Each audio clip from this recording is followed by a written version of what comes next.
Hey guys, welcome back to my YouTube channel. Today I'm going to be discussing something we've talked a lot about in martial arts films class I'm enrolled in, and that's the Code of Bushido. Hello. Who are you? Oh, well, I'm Adam. David West, author of Chasing Dragons, an introduction to martial arts film. You mean you wrote this book that I have right here that my cat took a bite out of? Haha, seems like that cat has a taste for the martial arts. I mean, yeah, I guess he does. So quick, back to the topic at hand. I heard you mention Bushido.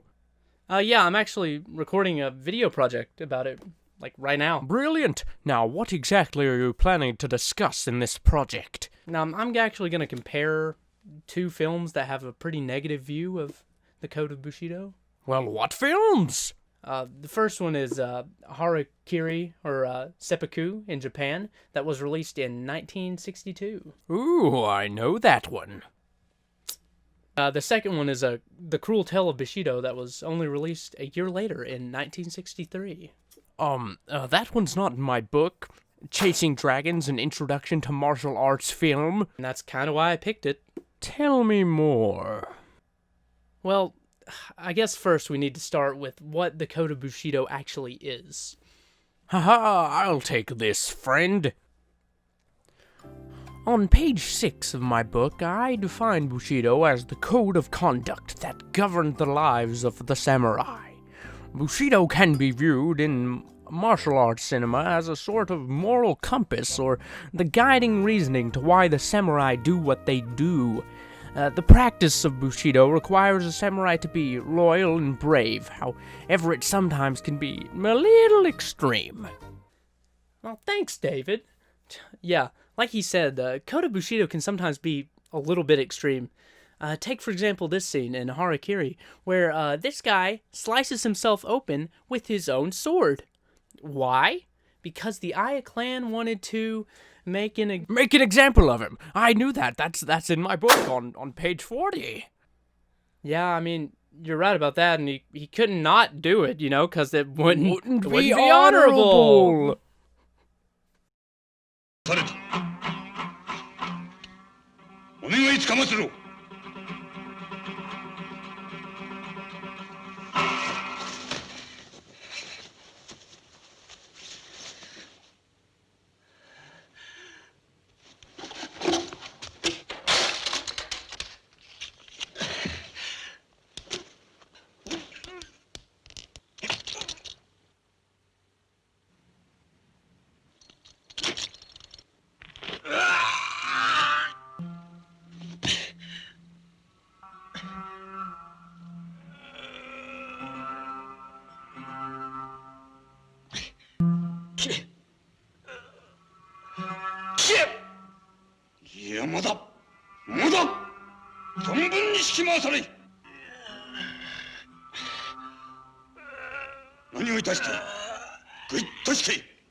Now compare that to this act of fearlessness from The Cruel Tale of Bushido, where this guy also commits harakiri, which is not only the title of the last film we looked at, but also means ritual suicide in Japanese. Oh, very good. Thank you. And, where this guy's death is not shown on screen, his suicide note is read aloud, and his corpse is carried in.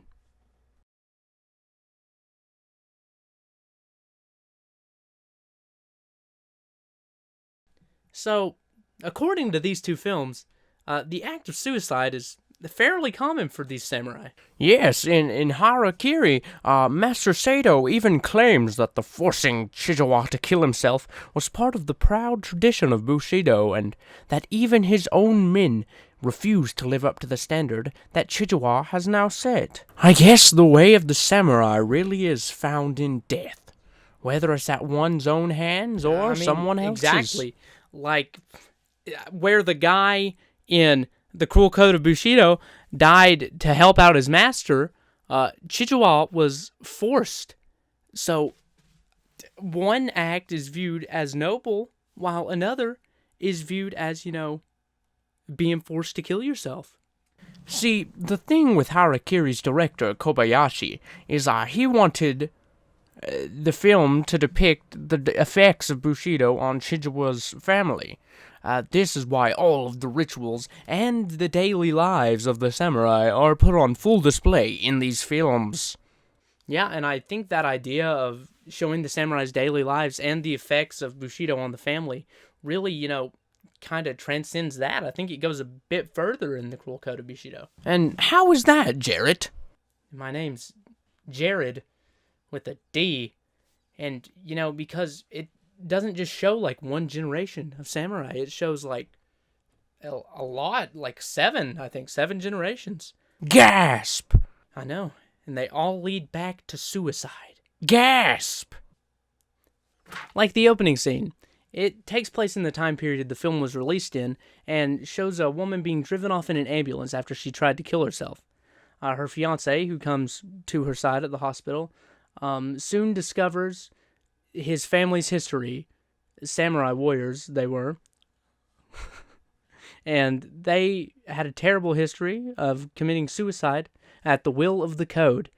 And he doesn't want this to happen again with his fiancé. So that's where the plot of the movie kicks in. Dang, so I guess Bushido really did have a huge effect on their lives. Yeah, you bet. And in the end, the code of Bushido, or the way of the warrior, was a harsh code that all the samurai had to live by. But it wasn't all glitz and glamour. The families of these samurai were greatly affected by this. I mean, even generations later, and sometimes following the code could lead to death by one's own sword. It was a harsh code to live by, but, samurai got a samurai. Wow, David, what wise words to end on. And the ancient ritual of harakiri is no better shown anywhere than in these two films. Thank you, Jarrett, and right you are, and hey, did you know I wrote a book?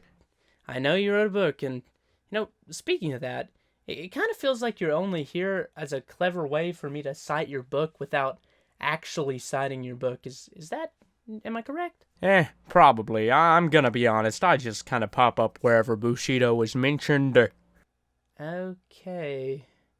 Well, off to Japan. Let's hope I don't die. Wait, was he like a fairy or something?